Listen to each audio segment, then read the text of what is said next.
पिछले 2 सालों में आयतुल्लाह खामेनाई ने सबसे ज्यादा जिस लफ्ज का तकरार किया है, जिस मौजू का तकरार किया है, वो मौजू है जिहाद तबयीन, जंग नर्म, जंग रसाने, जंग रिवायत।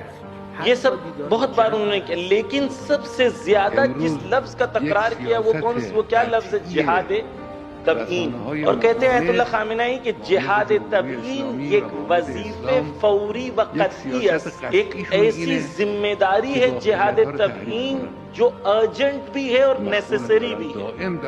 हम तवज्जो कीजिएगा, हम जिस वर्ल्ड में रहते हैं ये इंफॉर्मेशन की दुनिया है।